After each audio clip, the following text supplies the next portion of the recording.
Assalamualaikum warahmatullahi wabarakatuh. Saya Karelita Mauli Agnia dari kelas Energi 2B dengan NIM 2202431037. Pada kesempatan kali ini, saya akan memaparkan materi mengenai penerapan pemanfaatan gelombang air laut sebagai sumber energi listrik terbarukan.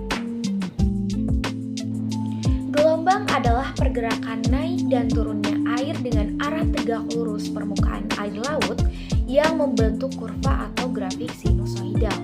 Gelombang laut disebabkan oleh angin. Angin di atas lautan mentransfer energinya ke perairan, sehingga menyebabkan riak-riak, alun atau bukit, dan berubah menjadi apa yang kita sebut sebagai gelombang. Gelombang air laut dipengaruhi oleh beberapa faktor, yaitu angin, geometri laut, dan gempa. Pada gambar di samping terdapat contoh gambar sirkulasi udara yang dimanfaatkan untuk memutar turbin. Energi gelombang laut merupakan energi kinetik yang terdapat gelombang laut yang digunakan untuk menggerakkan turbin. Gelombang laut yang naik ke dalam ruang generator menekan udara keluar dari ruang generator dan menyebabkan turbin berputar. Ketika air turun, udara bertiup dari luar ke dalam ruang generator dan memutar turbin kembali. Pada dasarnya, gelombang laut menyimpan energi kinetik dalam jumlah yang sangat besar dan dapat dikonversi menjadi energi listrik. Muka air laut selalu mengalami osilasi, yaitu gerakan naik turun, sehingga energinya dapat dimanfaatkan untuk menggerakkan generator. Terdapat dua cara yang dapat digunakan dalam mengkonversi energi gelombang laut menjadi listrik, yaitu dengan sistem offshore lepas pantai atau sistem onshore pantai. Sistem offshore dirancang pada kedalaman 40 meter dengan mekanisme kumparan yang memanfaatkan pergerakan gelombang untuk memompa energi.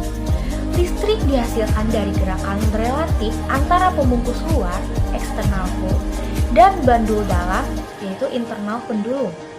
Cara lain untuk menangkap energi gelombang laut dengan sistem offshore adalah dengan membangun sistem tabung dan memanfaatkan gerak gelombang yang masuk ke dalam ruang bawah pelampung, sehingga timbul perpindahan udara ke bagian atas pelampung.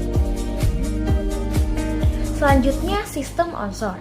Pada sistem ini ada 3 metode yang dapat digunakan, yaitu channel system, fault system, dan oscillating water column system.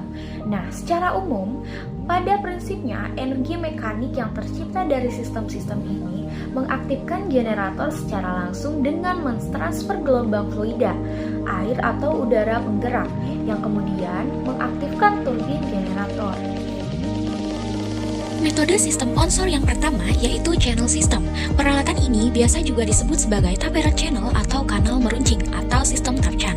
Dipasang pada sebuah struktur kanal yang dibangun di pantai untuk mengkonsentrasikan gelombang dan menyalurkannya melalui saluran ke dalam bangunan penjebak seperti kolam buatan atau lagon yang ditinggikan.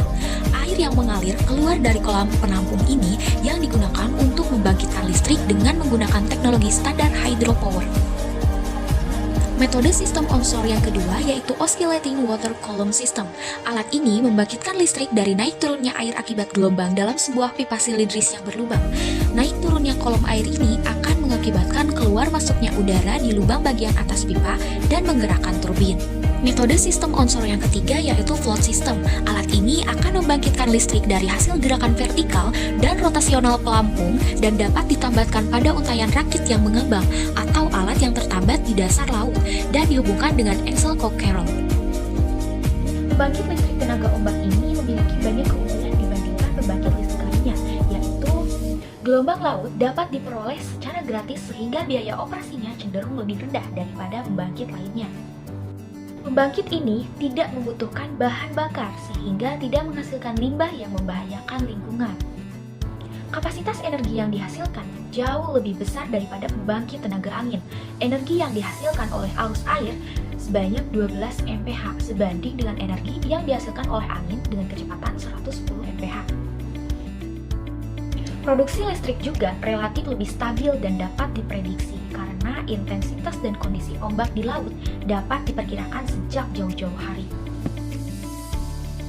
Di samping keunggulannya, sistem ini juga memiliki beberapa kekurangan, yaitu ketergantungannya pada ombak, sehingga hanya dapat mensuplai energi selama kurang 10 jam setiap harinya ketika ada pergerakan gelombang ombak masuk ataupun keluar.